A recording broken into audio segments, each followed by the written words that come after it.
Hello friend, कैसे हो आप सभी। फ्रेंड, आज आप सभी लोग का लूसेंट का सेट तो नहीं चलेगा, लेकिन लूसेंट का भी आपका सेट डेली बेस पे चलेगा। लेकिन आपका जो रुक्मिणी प्रकाशन का है, इसको मैं सोच रहा हूँ कि एक बार ख़त्म कर दिया जाए तो आपका लूसेंट भी चलना शुरू हो जाएगा।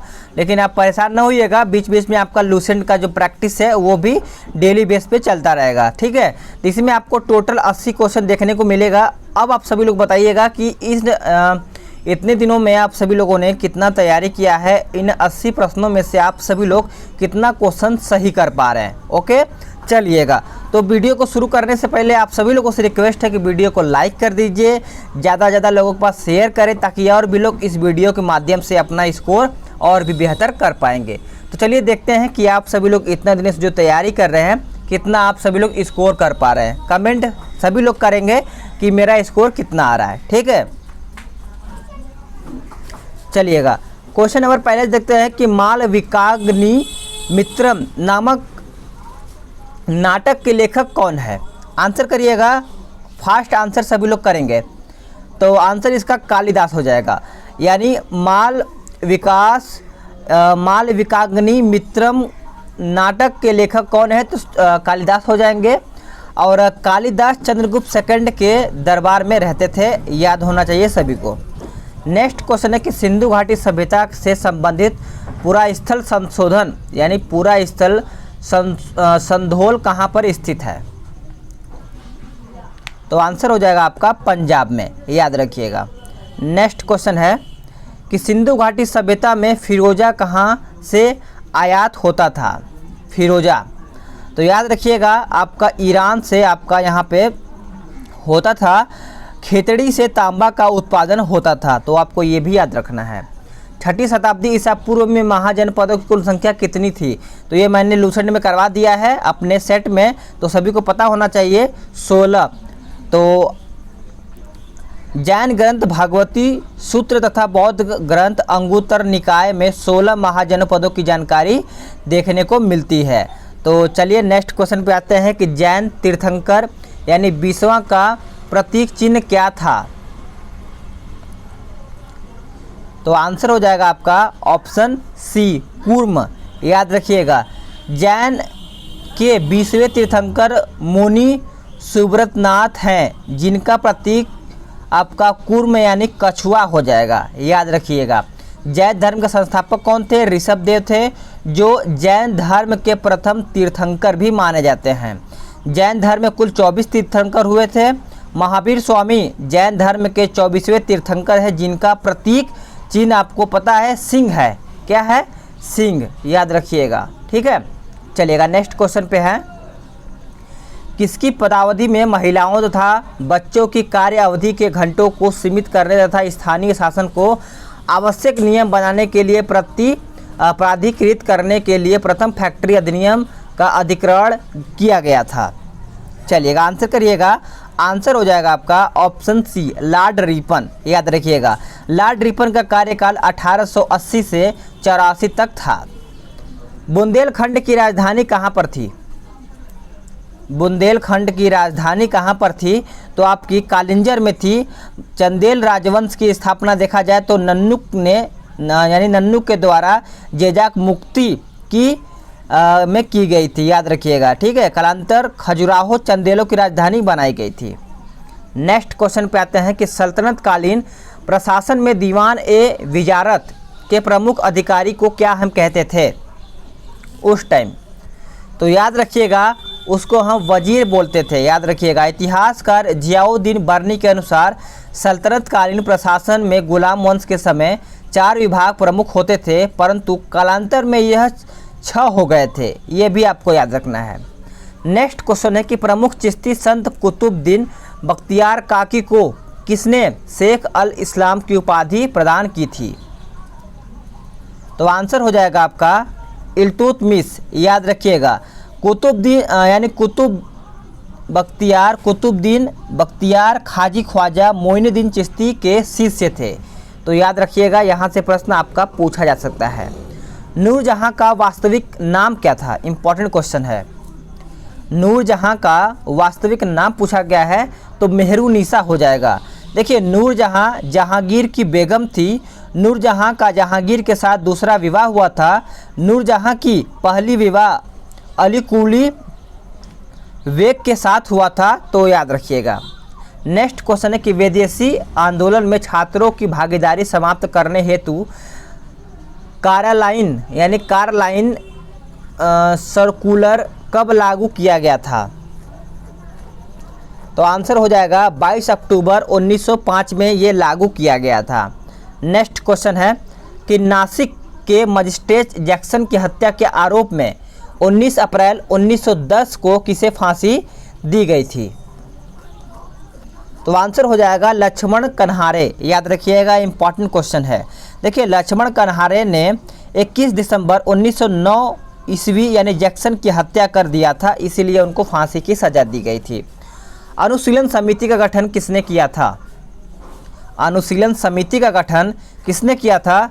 तो उपयुक्त सभी हो जाएगा, वारिंद्र कुमार घोष और भूपेंद्र नाथ दत्त हो जाएंगे। याद रखिएगा।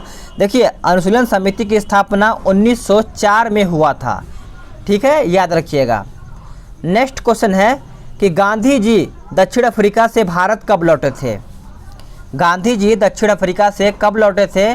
तो 9 जनवरी 1915 में लौटे थे। 9 जनवरी को प्रवासी भारतीय दिवस के रूप में भी मनाया जाता है और गांधी जी 9 जनवरी 1915 को बॉम्बे के अपोलो बंदरगाह पर उतरे थे, तो आपको ये भी याद रखना है। अगला क्वेश्चन है कि 8 डाउन ट्रेन कब लूटा गया क्रांतिकारियों द्वारा? याद रखिएगा। तो करेक्ट आंसर हो जाएगा आपका ऑप्शन बी, 9 अगस्त 1925 को। देखिए, 9 अगस्त 1925 ईस्वी को जब रेलगाड़ी से सरकारी खजाना सहारनपुर से लखनऊ की ओर जा रही थी, लखनऊ के समीप काकोरी स्टेशन पर ट्रेन को लूटा गया था। ट्रेन लूटने का विचार किसका था? तो राम प्रसाद बिस्मिल का था। इस ट्रेन के लूटकाट को काकोरी कांड भी कहा जाता है, तो आपको ये भी याद रखना है, काकोरी कांड। नेक्स्ट क्वेश्चन पे आते हैं कि अरुण ग्रह के ज्ञात उपग्रहों की संख्या कितनी है? तो करेक्ट आंसर आपका बी हो जाएगा 27। याद रखिएगा। देखिए, ग्रह के चारों ओर चक्कर लगाने वाले आकाशीय पिंड को उपग्रह कहा जाता है। ग्रह और उपग्रह के पास अपनी प्रकाश नहीं होती है। अगला क्वेश्चन है कि भूगर्भ में परपटी के नीचे मेंटल का विस्तार कितने किलोमीटर तक होता है? तो करेक्ट आंसर आपका हो जाएगा 2900 किलोमीटर। नेक्स्ट क्वेश्चन है कि उत्तर पूर्वी भारत के पहाड़ी एवं जंगली क्षेत्रों में निम्नलिखित में से कौन सा एक प्रजातीय समूह पाया जाता है? आंसर करिएगा, सभी इंपॉर्टेंट क्वेश्चन है। तो करेक्ट आंसर हो जाएगा मंगोलायड। याद रखिएगा, मंगोलायड प्रजाति के अंतर्गत नागा, बोडा, कुकी और जनजाति शामिल होते हैं। तो यहाँ से प्रश्न आपका पूछ लिया जाएगा, कितने भारतीय प्रदेशों से होकर कर्क रेखा गुजरती है? इंपॉर्टेंट है, प्लस सिंपल भी क्वेश्चन है। तो याद रखिएगा, आपका 8 राज्यों से होकर के आपका कर्क रेखा गुजरता है, तो ऑप्शन बी आपका राइट आंसर हो जाएगा। अब यहाँ से प्रश्न पूछा जा सकता है कि वो 8 राज्य कौन सा है? तो देख लेते हैं कि राजस्थान, गुजरात, मध्य प्रदेश, छत्तीसगढ़, झारखंड, पश्चिम बंगाल, त्रिपुरा एवं मिजोरम राज्य से होकर कर्क रेखा गुजरती है। ठीक है, नेक्स्ट क्वेश्चन पे आते हैं। गांधी सागर बांध निम्नलिखित में से किस एक का भाग्य है? यानी किस एक का भाग्य है? तो आंसर हो जाएगा चंबल परियोजना का। देखिए, गांधी सागर बांध मध्य प्रदेश में चंबल नदी पर बना हुआ है। नेक्स्ट क्वेश्चन है कि ध्रुवों पर कितने समय का दिन होता है? ध्रुवों पर कितने समय का दिन होता है? तो आपका 6 महीने का आंसर हो जाएगा, यानी बी आपका करेक्ट आंसर हो जाएगा। देखिए, ध्रुवों पर 6 महीना तक लगातार दिन तथा 6 महीने तक लगातार रात होती है।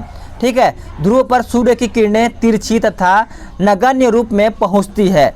ध्रुव के 2 ध्रुव होते हैं। चलिएगा, नेक्स्ट क्वेश्चन पे आते हैं। मंदाकिनी नदी किस जल प्रवाह अथवा मुख्य नदी से संबंधित है? याद रखिएगा, इंपॉर्टेंट क्वेश्चन है। आंसर हो जाएगा अलकनंदा। याद रखिएगा, करेक्ट आंसर क्या होगा? अलकनंदा हो जाएगा। देखिए, अलकनंदा नदी की सहायक नदी है। मंदाकिनी नदी रुद्रप्रयाग में अलकनंदा से मिलती है। ओके, नेक्स्ट क्वेश्चन पे आते हैं। सभी को का आंसर क्लियर होना चाहिए। देखिए, फैलिन चक्रवात किस देश से संबंधित है? फैलिन चक्रवात किस देश से संबंधित है? तो आंसर हो जाएगा आपका भारत से। याद रखिएगा। नेक्स्ट क्वेश्चन है कि कनारी जलधारा किस देश से संबंधित है? तो कनारी जलधारा किस देश से संबंधित है? तो आंसर आपका हो जाएगा स्पेन। याद रखिएगा, इंपॉर्टेंट क्वेश्चन है। कालसुबाई की पहाड़ियाँ किस राज्य में स्थित है? कालसुबाई की पहाड़ियाँ किस राज्य में स्थित है? तो आंसर हो जाएगा आपका ऑप्शन बी, महाराष्ट्र में। यह पश्चिमी घाट में स्थित पहाड़ी है। पश्चिमी घाट पर्वत समूह को कहा जाता है। अगला क्वेश्चन है कि वसुधारा जलप्रपात किस नदी पर स्थित है? आंसर करिएगा। आंसर हो जाएगा आपका ऑप्शन बी, अलकनंदा नदी। और अगर इसके बारे में देखा जाए तो यह जलप्रपात चामोली जिले में स्थित है। डुडुमा जलप्रपात उड़ीसा में मुचकुंड नदी पर स्थित है। नेक्स्ट क्वेश्चन पे आते हैं। एरिड फॉरेस्ट रिसर्च इंस्टीट्यूट कहाँ पर स्थित है? तो राइट आंसर हो जाएगा आपका ऑप्शन बी, जोधपुर में। याद रखिएगा। नेक्स्ट क्वेश्चन है कि सबसे कम उम्र में भारत रत्न पाने वाले कौन हैं? तो सभी को आंसर पता है और ऑप्शन आपको दिख रहा होगा। ऑप्शन आपका है सचिन तेंदुलकर। यानी सचिन तेंदुलकर को सबसे कम उम्र में भारत रत्न प्राप्त हो गया था। देखिए, भारत रत्न सर्वोच्च नागरिक पुरस्कार है। भारत रत्न की शुरुआत कब की गई थी? तो 1954 में इसका शुरुआत किया गया था। याद होना चाहिए सभी लोगों को। ओके, नेक्स्ट क्वेश्चन पे आते हैं। चावल कैसी फसल है? चावल कैसी फसल है? तो चावल देखा जाए तो खरीफ फसल है। याद रखिएगा। नेक्स्ट क्वेश्चन है कि सोयाबीन में तेल की मात्रा कितनी पाई जाती है? सोयाबीन में तेल की मात्रा कितने प्रतिशत पाई जाती है? तो आंसर हो जाएगा आपका ऑप्शन ए, 20 से 22%। याद रखिएगा, ठीक है। और सोयाबीन में 40% लगभग देखा जाए तो प्रोटीन पाया जाता है। सोयाबीन में 21% कार्बोहाइड्रेट, 12% नमी तथा 5% भस्म होता है। नेक्स्ट क्वेश्चन पे आते हैं। स्वतंत्र भारत के पहले मंत्रिमंडल में स्वास्थ्य मंत्री कौन थे? आंसर करिएगा सभी लोग, थोड़ा सा जल्दी आंसर करेंगे। तो करेक्ट आंसर हो जाएगा आपका राजकुमारी अमृत कौर। याद रखिएगा। स्वतंत्र यानी प्रथम स्वतंत्र मंत्रिमंडल में प्रधानमंत्री जवाहरलाल नेहरू थे। संविधान सभा में अंतिम वाचन कब किया गया था? कोई क्वेश्चन एक भी नहीं छोड़ेगा और अपना लास्ट में आंसर करेगा कि कितना क्वेश्चन आप सही कर पाए हैं। आंसर हो जाएगा 14 से 26 नवंबर 1949 तक।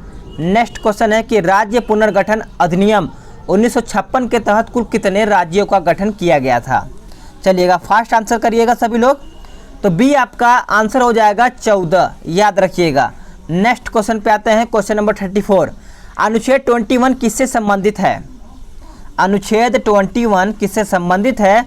तो प्राण और दैहिक स्वतंत्रता का अधिकार आपका 21 अनुच्छेद से संबंधित हो जाएगा। नेक्स्ट क्वेश्चन पे आते हैं।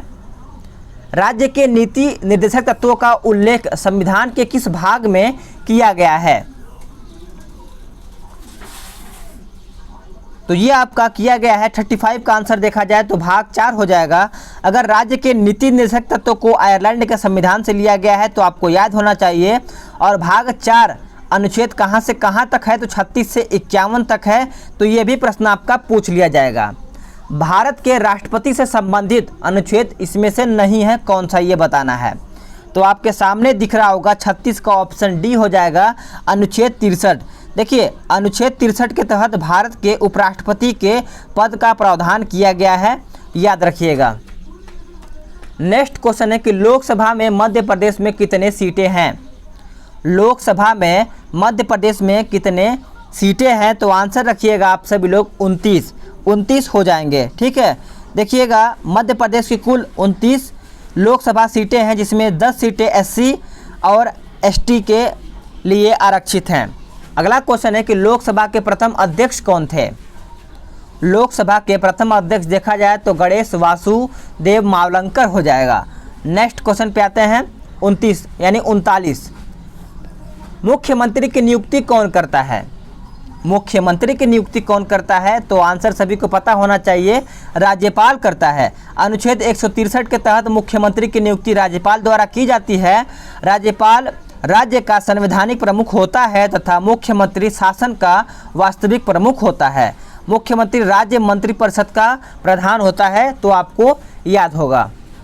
बिहार विधानसभा में कुल कितने सीट हैं? बिहार विधानसभा में कुल कितने सीटें हैं? तो याद रखिएगा, आंसर हो जाएगा ऑप्शन बी 243 सीटें हैं। वैसी अर्थव्यवस्थाएं जो बाह्य अर्थव्यवस्थाओं से किसी भी प्रकार से संबंध नहीं रखती हैं, वह क्या कहलाती हैं? तो करेक्ट आंसर देखा जाए तो आपका बंद अर्थव्यवस्था कहलाती हैं। नेक्स्ट क्वेश्चन है, किस समिति द्वारा कृषि जोतों पर कर लगाने की संस्तुति की गई थी? तो करेक्ट आंसर हो जाएगा राज्य समिति। याद रखिएगा, राज्य समिति ने सिफारिश की थी कि कृषि जोत कर ने अनुपूरक के रूप में कृषि संपत्ति कर लगाया जाना चाहिए, जो धन कर से मिला होना चाहिए। अगला क्वेश्चन है कि poverty and un British rule in India पुस्तक में दादा भाई नौरोजी ने 1868 में प्रति व्यक्ति वार्षिक आय कितना बताई थी? तो करेक्ट आंसर क्या होगा? 20 रुपया हो जाएगा। यानी प्रति व्यक्ति आय जो बताया गया था दादा भाई नौरोजी के द्वारा, वो 20 रुपया बताया गया था। नेक्स्ट क्वेश्चन है कि वर्ष 1949 में किसकी अध्यक्षता में राष्ट्रीय आय समिति की नियुक्ति हुई थी? तो आंसर आपको पता होना चाहिए, सी हो जाएगा आपका महालनोबिस। करेक्ट आंसर क्या हो जाएगा? सी करेक्ट आंसर हो जाएगा। चलिएगा नेक्स्ट क्वेश्चन देख लेते हैं कि हिंदू वृद्धि दर का प्रतिपादन किसने किया था? तो करेक्ट आंसर क्या होगा? बी हो जाएगा राजकृष्ण। याद रखिएगा, देखिए राजकृष्ण ने 1950 से 90 ईस्वी तक निम्न आर्थिक वृद्धि के लिए हिंदू वृद्धि दर शब्दावली का इस्तेमाल किया था। नेक्स्ट क्वेश्चन पे आते हैं। अगला क्वेश्चन और भी इम्पोर्टेंट है कि एक चंद्रमाह कितना सौर दिवस के बराबर होता है? तो याद रखिएगा, आंसर हो जाएगा ऑप्शन बी 29.5 सौर दिवस। एक फर्मी में कितना मीटर होता है? एक फर्मी में कितना मीटर होता है? तो करेक्ट आंसर हो जाएगा 10 के पावर -15 m। याद रखिएगा, फर्मी को फेम्टो भी कहा जाता है। ठीक है, नेक्स्ट क्वेश्चन पे आते हैं। कार्य का बीमा क्या होता है? कार्य का बीमा क्या होता है? तो आंसर हो जाएगा ऑप्शन बी ML2T2। याद रखिएगा। नेक्स्ट क्वेश्चन पे आते हैं कि एक गेंद ए को छत से नीचे गिराए तथा ठीक उसी समय यानी उसी दूरी गेंद बी को क्षैतिज दिशा में फेंके तो दोनों गेंद में कितनी कौन पहले पृथ्वी पर पहुंचेगा? तो आंसर क्या होगा? 49 का आपका सी हो जाएगा, दोनों एक साथ पहुंचेगी। 50 का आंसर देख लेते हैं डायरेक्ट, कितना आंसर हो जाएगा? तो ऑप्शन ए हो जाएगा। और 51 का भी आंसर देख लेते हैं, तो बी हो जाएगा। ठीक है, अगला क्वेश्चन है पारा का घनत्व कितना होता है? पारा का घनत्व कितना होता है? तो आपका 13,600 किलोमीटर प्रति मीटर हो जाएगा क्यूब। याद रखिएगा। केस नली में ऊपर चढ़ने और नीचे उतरने की घटना को हम क्या कहते हैं? याद रखिएगा, इसका आंसर सभी को पता होना चाहिए, कैपिलैरिटी आंसर हो जाएगा। यानी बी आपका सही आंसर हो जाएगा 54 का। ठीक है, नेक्स्ट क्वेश्चन पे आते हैं। निम्नलिखित में से कौन सुमेलित नहीं है? तो कौन सुमेलित नहीं है? एक बार वीडियो को रोकिएगा फिर आंसर करिएगा। तो आपका डी हो जाएगा अंटार्कटिक स्टडी सेंटर। ये आपका बेंगलुरु में नहीं है। ठीक है, ये आपका कहाँ पर है? तो गोवा में है। याद रखिएगा। भूपर्पटी में ऑक्सीजन कितना प्रतिशत पाया जाता है? इंपॉर्टेंट क्वेश्चन है। तो आंसर हो जाएगा आपका 46.6% पाया जाता है। याद रखिएगा। ठीक है, नेक्स्ट क्वेश्चन है कि पेट्रोलियम में सबसे शुद्ध पेट्रोल, डीजल, मिट्टी का तेल आदि को किस विधि द्वारा पृथक किया जाता है? तो आंसर क्या होगा? आंसर हो जाएगा आपका प्रभाजी आसवन। याद रखिएगा। नेक्स्ट क्वेश्चन है कि आजकल सबसे अधिक प्रयुक्त होने वाली इनपुट डिवाइस कौन सी है? तो आंसर आपका सी हो जाएगा, यानी कीबोर्ड। याद रखिएगा। नेक्स्ट क्वेश्चन पे आते हैं। वह यौगिक जो नम वायु में रखने पर वायु में नमी ग्रहण करके संतृप्त विलयन बना लेते हैं, क्या कहलाते हैं? तो वो कहलाते हैं प्रस्वेद पदार्थ। याद रखिएगा, आपका बी करेक्ट आंसर हो जाएगा। न्यूट्रॉनों की खोज किसके द्वारा की गई थी? न्यूट्रॉनों की खोज किसके द्वारा किया गया था? तो फर्मी के द्वारा किया गया था। न्यूट्रिनो एक प्रकार का कण है जो ब्रह्मांड में फोटॉन कण के बाद प्रचुर मात्रा में विद्यमान है। प्लांक स्थिरांक और इलेक्ट्रॉन के संवेग के अनुपात को हम क्या कहते हैं? तो आंसर हो जाएगा डी, ब्रोगली तरंग दैर्घ्य। याद रखिएगा। इनमें से कौन आइसो इलेक्ट्रॉनिक नहीं है? इनमें से कौन आइसो इलेक्ट्रॉनिक नहीं है? तो याद रखिएगा कि प्लस आपका आंसर हो जाएगा। नेक्स्ट क्वेश्चन है कि निम्नलिखित में से कौन सा एक पदार्थ प्राकृतिक बहुलक है? इसमें से कौन सा एक पदार्थ है जो प्राकृतिक बहुलक है? तो आपका रेशम हो जाएगा। ओके, नेक्स्ट क्वेश्चन है किस नियम के अनुसार इलेक्ट्रोड से मुक्त हुए या इलेक्ट्रोड पर एकत्रित होने वाले पदार्थ की मात्रा विद्युत अपघटन में से प्रभावित विद्युत आवेश के समानुपाती होती है? तो आंसर आपका ए हो जाएगा, फैराडे के विद्युत अपघटन के प्रथम नियम। याद रखिएगा। नेक्स्ट क्वेश्चन है कि वो पदार्थ जो खट्टे होते हैं एवं नीले लिटमस पत्र को लाल कर देते हैं तो क्या कहलाते हैं? तो फाइनली आंसर देखा जाए तो आपका एसिड यानी अम्ल हो जाएगा। नेक्स्ट क्वेश्चन है कि बेंजोइक अम्ल पाया जाता है। बेंजोइक अम्ल पाया जाता है मूत्र में। याद रखिएगा, मूत्र से। ठीक है, बेंजोइक अम्ल एक एरोमेटिक कार्बोक्सिलिक अम्ल है। याद रखिएगा। नेक्स्ट क्वेश्चन पे आते हैं, क्वेश्चन नंबर 67। द्रव्य एरोसोल का उदाहरण नहीं है, इसमें से बताना है। तो आंसर करिएगा, आपका धुआं हो जाएगा। ठीक है, सिल्वाइड का रासायनिक सूत्र पूछा गया है। सिल्वाइड का रासायनिक सूत्र आपका हो जाएगा KCl। याद रखिएगा, इंपॉर्टेंट क्वेश्चन आपका हो जाएगा। नेक्स्ट क्वेश्चन है कि CO का परमाणु क्रमांक कितना है? CO का परमाणु क्रमांक देखा जाए तो आपका 27 हो जाएगा। नेक्स्ट क्वेश्चन पे आते हैं, क्वेश्चन नंबर 70 कहता है कि पिटवा लोहा में कार्बन की मात्रा कितना प्रतिशत होता है? चलिएगा, फास्ट आंसर करिएगा सभी लोग। तो करेक्ट आंसर हो जाएगा 0.12% से 0.25% तक पिटवा लोहा में कार्बन की मात्रा देखने को मिलता है। अगला है कि तना काट आमतौर से किसके प्रवर्धन के लिए प्रयोग किया जाता है? तो आंसर हो जाएगा गन्ना। याद रखिएगा। देखिए, तना काट विधि द्वारा जनक पौधों की भांति पौधा मिलता है। कपास एक प्रमुख रेशे वाली व नगदी फसल होती है। प्रकंद का उदाहरण बताना है आपको। प्रकंद का उदाहरण क्या है? तो करेक्ट आंसर आपका हो जाएगा अदरक। याद रखिएगा। जीव कोशिकाओं में आनुवांशिक लक्षणों के नियंत्रण में निम्नलिखित में से कौन उत्तरदायी है?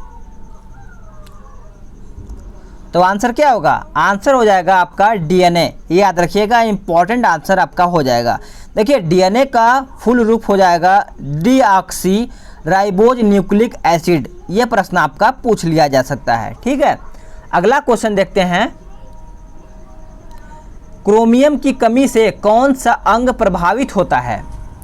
क्रोमियम की कमी से कौन सा अंग प्रभावित होता है? तो फेफड़ा आपका प्रभावित होता है। देखिए, शरीर में क्रोमियम खनिज के रूप में बेहद कम मात्रा की ज़रूरत होती है। क्रोमियम मानव शरीर की उपापचय प्रक्रियाओं का एक महत्वपूर्ण हिस्सा होता है। नेत्र से संबंधित बीमारी आपको बताना है। तो आंसर आपका हो जाएगा उपयुक्त दोनों, यानी कैटरैक्ट, ग्लूकोमा। याद रखिएगा। नेक्स्ट क्वेश्चन है कि राइबोसोम्स होते हैं। राइबोसोम्स होते हैं तो RNA। याद रखिएगा, बी आपका करेक्ट आंसर हो जाएगा। देखिए, RNA का फुल रूप होता है राइबो न्यूक्लिक एसिड और RNA प्रोटीन संश्लेषण में सहायक होता है। RNA में राइबो शर्करा भी होता है। कुल्लू घाटी जिन पर्वत श्रेणी के बीच अवस्थित है वे कौन है? तो याद रखिएगा, धौलाधर तथा पीर पंजाल। ए आपका राइट आंसर हो जाएगा। 2 या 2 से अधिक पारंपरिक यानी स्वपरागित फसलों या शुद्ध वंशाक्रमों के संस्करण से जो पहली पीढ़ी के बीज प्राप्त किए जाते हैं वो क्या कहलाते हैं? तो 78 का आंसर देखा जाए तो संकर बीज हो जाएगा, यानी बी आपका राइट आंसर हो जाएगा। इनमें से कौन गाय की प्रजाति नहीं है? देखिएगा, गाय की प्रजाति इसमें से पूछा गया है, नहीं है, तो आपका अलमादी हो जाएगा। देखिए याद रखिएगा, आपका अलमादी गाय की प्रजाति इसमें से नहीं है, ठीक है। चलेगा, नेक्स्ट क्वेश्चन पे आते हैं। 80 क्वेश्चन कहता है कि विषु व इक्विनॉक्स वर्ष के दौरान जब दिन और रात बराबर होते हैं तो वो कौन सा तारीख बताना है आपको? तो आंसर आपका हो जाएगा 21 मार्च और 23 सितंबर। तो ये आपका राइट आंसर हो जाएगा। तो दोस्तों आपका यहाँ पे 80 क्वेश्चन कम समय में मैंने आपको कंप्लीट करा दिया है, तो इससे बेहतर आपको कोई सेट देखने को नहीं मिलेगा। तो कोशिश कीजिएगा कि आप पूरा क्वेश्चन अटेम्प्ट करें और बताइए कि आप इन 80 प्रश्नों में से आप कितना क्वेश्चन सही कर पा रहे हैं। और हाँ, वीडियो को लाइक करिएगा, ज़्यादा से ज़्यादा लोगों के पास शेयर करें। और आप सभी लोगों से एक बात और पूछना चाहता कि दिल्ली पुलिस का अगर आप सभी लोगों ने फॉर्म भरा है तो उसका भी आप क्लास स्टार्ट होने वाला है, ठीक है, दिल्ली पुलिस। चलिएगा, वो आपका मैं अगले वीडियो में बताऊंगा।